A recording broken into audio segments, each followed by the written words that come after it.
My name is Helen Collins. I'm 29 years old and I work at the local library in a small town that most people have probably never heard of.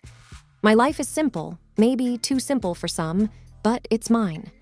I've always been the quiet type, preferring the company of books to the loud outside world. The library is my sanctuary. It's a small, old building with creaky floors and shelves that have seen better days. But to me, it's perfect.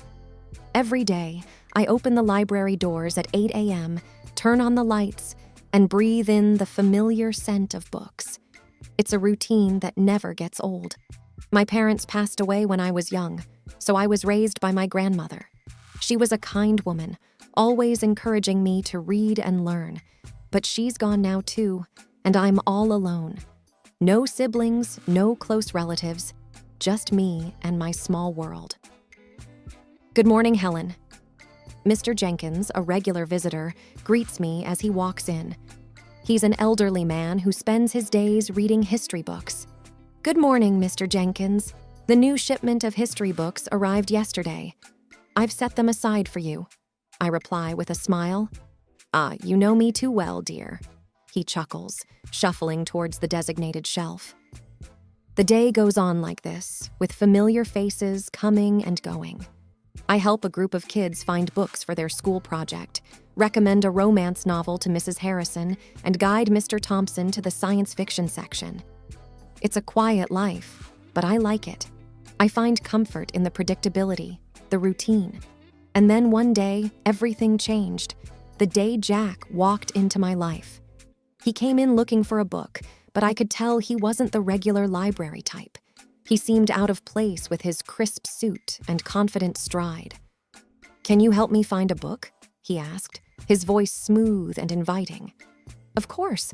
What are you looking for?" I replied, trying to keep my composure. "It's a novel, The Great Gatsby, I believe." "Right this way," I said, leading him to the classic section. As I handed him the book, our hands brushed briefly, sending a jolt through me. It was a simple touch, but it lingered in my mind. "Thank you, Helen," he said, reading my name tag. "I'm Jack." "It's nice to meet you, Jack." That brief encounter marked the beginning of everything. The beginning of a love that I thought would last a lifetime. The beginning of a journey that would take me from the quiet life I knew into a world of chaos and betrayal. If only I had known then what I know now, maybe things would have been different. But life doesn't come with a warning label, and sometimes we just have to learn the hard way. After that first meeting, Jack began to visit the library more frequently. It was odd, considering he didn't strike me as the reading type. But every time he came in, he'd ask for a book recommendation and then spend a few minutes chatting with me. One day, he walked in just as I was struggling with a box of newly arrived books. "Need a hand with that?" he offered, walking over. "That would be great, thanks," I said, relieved. As we placed the books on the shelves, he asked, "So, Helen, what got you into working at a library?" I shrugged. "I've always loved books. They're like friends, you know. Plus, it's nice and quiet here." He laughed. "I can see that. It's like a whole different world." Our conversations grew longer with each visit. I found out that Jack worked in his family's business, something to do with real estate. He was easy to talk to, and for the first time in a long time, I felt like someone was genuinely interested in me. Then one day, he surprised me. "Helen, would you like to have dinner with me tonight?" he asked, a hopeful look in his eyes. I was taken aback. "Like a date?" "Yes, like a date," he smiled. I hesitated. This was new territory for me, but there was something about him that made me want to say yes. "Okay, sure, I'd like that," I replied, trying to keep my voice steady. We went to a small restaurant in town. It wasn't fancy, but it was cozy. We talked about everything and nothing, and for a few hours, I forgot about my usually solitary life. Walking home, Jack said, "I had a really great time tonight, Helen. You're very different from the people I usually meet." I didn't know how to respond, so I just smiled. He continued, "I'd like to see you again. Would that be okay?" I nodded. Yes, I'd like that. From then on, we started seeing each other more regularly. He'd take me out to dinner or we'd go for walks. It was nice. For once, I felt like I was part of something more, part of a world that wasn't just about books and quietness. It wasn't long before I fell for him. Hard. He was charming and attentive, and he made me feel special. And when he proposed, I didn't hesitate. I said yes. Looking back, I wish I had seen the signs. I wish I had known that the charm was just a mask, a cover for something much less pleasant. But love has a way of blinding you, of making you ignore the warning signs. And I was very much in love, or at least I thought I was. After Jack and I got engaged, things started to change. It began with his parents. They didn't approve of me from the start. They thought I was below their son because I didn't come from money. The first time I met them, it was clear they didn't like me. We were at their house for dinner, and I was nervous. It was a big, fancy house, nothing like what I was used to. "Helen, this is my mother, Margaret, and my father, Richard," Jack introduced. "Nice to meet you," I said, trying to smile. Margaret looked me up and down. So you're the girl who works at the library." "Yes, I am," I replied, feeling smaller by the second. Richard chimed in. "Jack, couldn't you find someone more suitable?" I felt like crawling into a hole. The dinner was long and uncomfortable. They made it clear they thought I wasn't good enough for their son. But Jack stood up for me, which made me love him even more. Before our wedding, they insisted on a prenuptial agreement. They said it was just a formality. I didn't have much to lose, so I agreed without making a fuss. Once we got married, I moved into Jack's house, which was actually his parents' house. They had given it to him as a wedding gift, but they acted like it was still theirs. His parents came over all the time, unannounced. They'd walk in and start ordering me around. "Helen, make us some coffee," Margaret would demand as soon as she walked in. And I would, without saying anything. I didn't want to cause trouble. One day, Margaret pointed at the TV and said, "Remember, Helen, in case of divorce, you can't claim this." It was like that with everything. They reminded me constantly that everything in the house wasn't mine. Jack started changing too. He wasn't the man I fell in love with. He started joining in on the jokes his parents made about me. One evening, I was trying to decide what to wear for a family event. I asked Jack for his opinion. "This one makes you look less drab," he said, laughing. I was hurt. It was like he was a different person around his parents. He didn't stand up for me anymore. Instead, he laughed along with them. It was exhausting, living in that house. I felt like an outsider, an unwanted guest. I kept hoping things would get better, but they only got worse. The stress got to me. I started having stomach pains, bad ones. I tried to ignore them, but one day I collapsed at the library. I woke up in the hospital. The doctor said it was stress-related.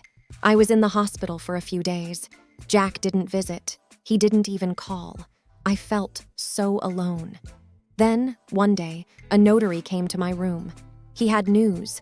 My great-aunt, someone I barely remembered, had passed away, and she had left me her fortune, $30 million. I couldn't believe it. I didn't even know what to do with that kind of money, but suddenly, I wasn't just the poor girl from the library anymore. When Jack and his parents found out, they came to visit. Suddenly, they were all smiles and sweetness. "Darling, we're so happy for you," Margaret said, her voice dripping with fake concern. "Yes, we're a family. We should support each other," Richard added. I didn't buy it. It was too much of a change. After they left, I overheard them talking outside my room. They didn't know I was listening. "She's such a fool. Can you believe our luck?" Jack laughed. "We need to make sure she doesn't leave you, Jack. Maybe you should have a child with her." "That will tie her down," Margaret suggested.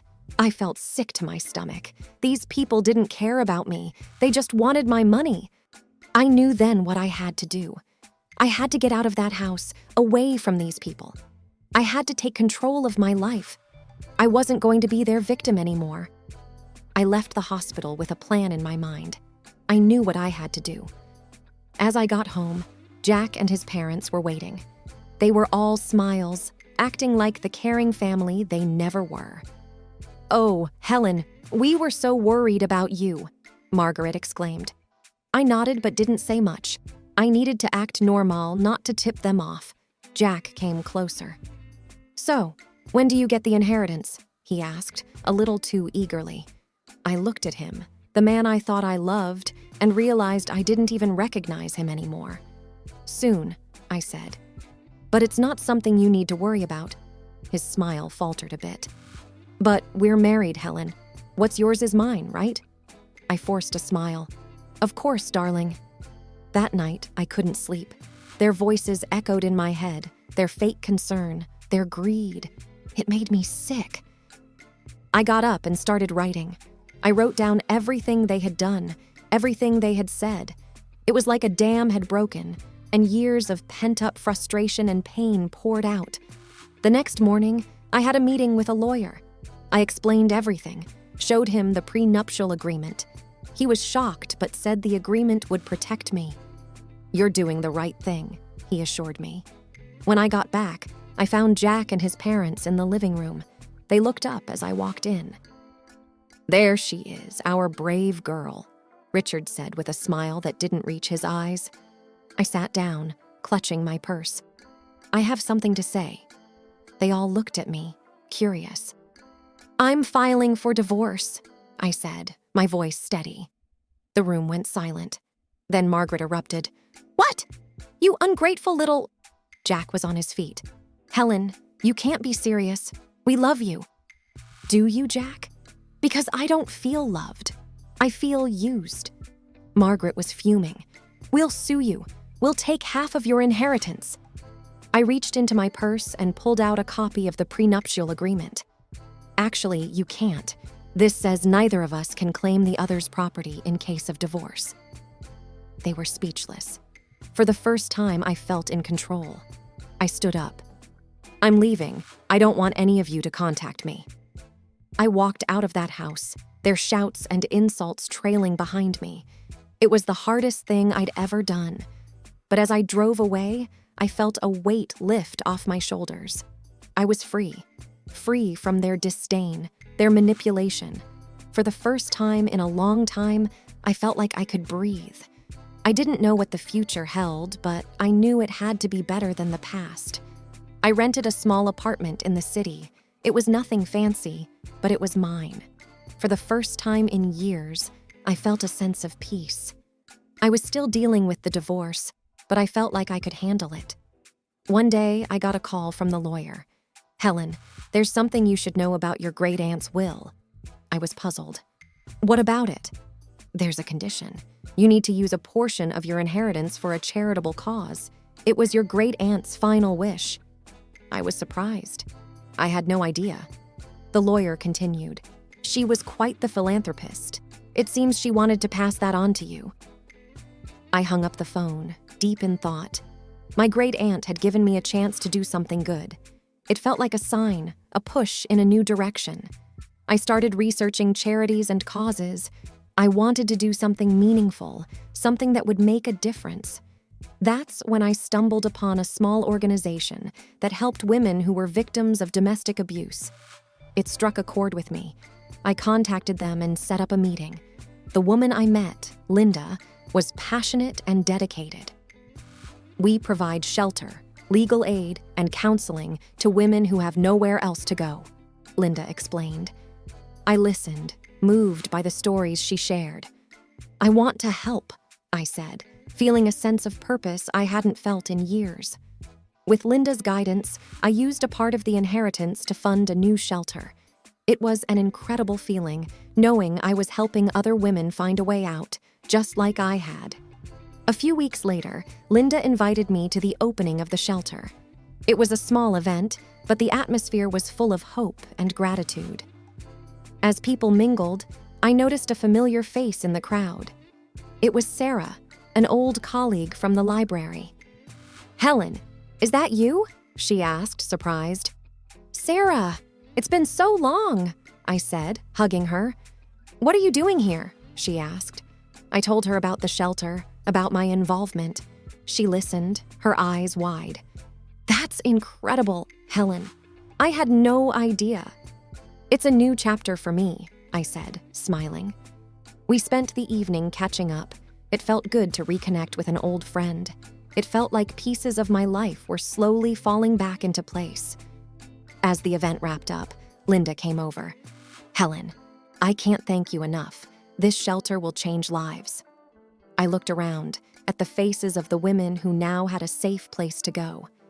"It's the least I could do," I said, feeling a warmth in my heart that I hadn't felt in a very long time. The days started to blend into one another, each filled with the rewarding work at the shelter. I was finding a new sense of purpose, something that was truly mine. Then, out of the blue, my phone rang. It was a number I hadn't seen in a while, Jack's. My heart raced with a mixture of emotions, but curiosity won. "Hello, Jack," I said, my voice calm. "Helen, I need to talk to you. Can we meet? It's urgent." His voice sounded desperate. Reluctantly, I agreed to meet him at a public coffee shop, hoping that being in a familiar place would give me strength. Sitting across from Jack, he looked different, defeated, almost pitiful. His eyes were pleading. "Helen, I made a huge mistake. I want you back. I've realized how much you mean to me," he blurted out. I looked at him, feeling nothing but contempt. "Why now, Jack?" He sighed. "My parents, they controlled everything. They were the reason our marriage failed. I was weak, but I'm different now." I felt a surge of anger. "You blame your parents? You stood by while they treated me like dirt. You laughed with them, Jack." He reached for my hand, but I pulled away. "Please, Helen, I know I was wrong. I've changed." I stared at him, seeing the man I once loved but now felt nothing for. "Changed or not, it's too late. I feel nothing for you, Jack. Nothing but contempt." His face fell, and for a moment, I saw a glimpse of the man I married. But it was fleeting. "I'm sorry, Jack. I've moved on. I have a life now, a purpose. There's no place for you in it," I said firmly. He nodded slowly, a look of resignation on his face. "I understand. I just had to try." Leaving the coffee shop, I felt a weight lift off my shoulders. It was over. Truly over. The next day, there was an event at the shelter. A local artist had donated a sculpture, and it was to be unveiled in the garden. As I stood there, surrounded by people who supported and believed in me, I felt a sense of belonging. Sarah, my old colleague from the library, stood beside me. "You've done something amazing here, Helen," she said, smiling. The artist pulled the cover off the sculpture, revealing a figure of a woman reaching up to the sky. It symbolized hope, strength, and new beginnings.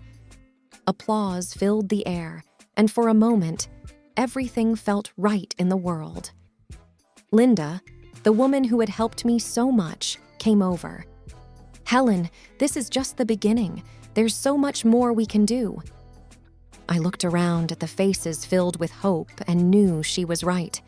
This was my new beginning, and I was ready to embrace it fully. My new life was busy and fulfilling. Every day at the shelter brought new challenges and rewards. My confidence grew, and for the first time in years, I felt in control of my destiny. I even started taking self-defense classes, something I would have never imagined doing before. One day, as I was leaving the shelter, I saw a car parked outside. It was my mother-in-law, Margaret, and she stepped out as soon as she saw me. "Helen, we need to talk," she said, her voice softer than I'd ever heard. "I have nothing to say to you, Margaret," I replied, my voice steady. "Please, just hear me out. I've realized how wrong we were," she pleaded. I stopped and looked at her. She seemed genuine, but I couldn't forget the past. What do you want, Margaret? I want to apologize. I treated you terribly. I've lost my son because of it, and I don't want to lose you too. You were like the daughter I never had, she said, her eyes glistening with tears. I felt a pang of something, sympathy, perhaps, but I pushed it away. Margaret, you made my life a living hell. An apology won't change that. I've moved on, and I suggest you do the same, I said firmly. She reached out to me, but I stepped back. Please, Helen, I know I can't undo the past, but I want to make things right. I shook my head. It's too late for that. Goodbye, Margaret. As I walked away, I felt her gaze on my back, but I didn't look back. I had learned to stand up for myself, and there was no going back to the way things were. The next day, I received a letter from Jack's lawyer. He was contesting the divorce settlement. I wasn't surprised, but I was ready. I met with my lawyer, a sharp woman named Rachel. He's got no leg to stand on, Helen. The prenuptial agreement is clear. He's just trying to intimidate you, she said confidently. I nodded. I'm not afraid of him anymore. Let's fight this. The court date arrived, and I walked in with my head held high. Jack was there with his lawyer, and for a moment, our eyes met. There was a flash of the old Jack, the one I had loved, but it vanished quickly. The judge listened to both sides and then made her decision. The prenuptial agreement stood, and Jack's claims were dismissed. I felt a surge of relief and triumph. After the court session, Jack approached me. Helen, I'm sorry. I was wrong, he said, his voice low. I looked at him, seeing the man I once loved, but now felt nothing for. Goodbye, Jack. Take care of yourself, I said, and walked away. As I left the courtroom, I felt a sense of closure. That chapter of my life was finally over, and a new one was just beginning.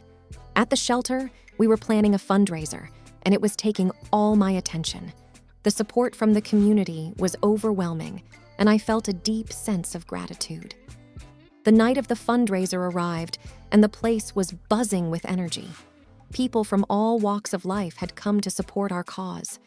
As I looked around, I realized how far I had come. From a quiet, timid woman to someone who stood up for herself and others. Helen, you did it. This is amazing, Sarah said, coming up to me. I smiled. We did it. And there's so much more to do. As the event went on, I felt a sense of accomplishment and purpose. This was my life now, and I was exactly where I was meant to be.